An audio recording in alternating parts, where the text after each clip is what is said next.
Ես վարչապետի պաշտոնին տեխնացու ունեմ իհարկե ունեմ։ Այդ անարդարությունը կա, պետք է ուղղվի, որ բոլորն էլ վստահ լինեն։ Հաղթել է ուժեղը, հաղթել է խելացին, հաղթել է արդյունավետը։ Ուր էիք վերջին 5 տարիների ընթացքում եւ մեր պետությունը անցնում է դժվարությունների միջով։ Մանե ջան, ուր էի։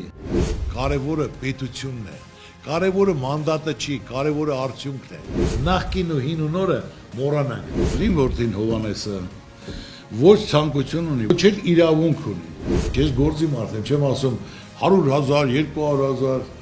մեկը հարց պետք է տա, այդ 100,000-ը ոնց է լինել, մի հատ ինձ բացատրի, ես հասկանամ։ Ծրագիրը կազմում եք դուք։ Հիմա իմ խնդրանքն է, որ այս հարցը դու այն ցանկացած քաղաքական գործիչներին տաս, այն մեծ խոսացողներին էլ տվեք, որ նրանք ինչ են արել։ Հաջորդը ում արձանը կկառուցեիք, եթե կառուցեիք։ Ես մոտ ժամանակներս ձևաչափը կներկայացնեմ շատ գեղեցիկ անակնկալներով։ Մենք պետք է կարողանանք երկարաժամկետ ծրագիր կազմենք, պատերազմից հետո 5 տարի, 10 տարի, 20 տարի, այն մեր բացթողումներն ուղղենք։ Որոշողը մենք ենք, առաջինը պետք է նայենք պետական շահը, ժողովրդի բարեկեցությունը, երկրի անվտանգությունը։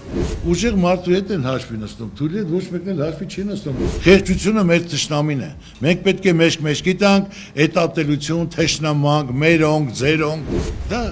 ակսիոմ է, դա քննարկման ենթակա չի։ Գագիկ Ծառուկյանի եւ երիտասարդների հարց ու պատասխանը դիտեք Կենտրոն հեռուստաընկերության եթերում փետրվարի 5-ին ժամը 21-ին։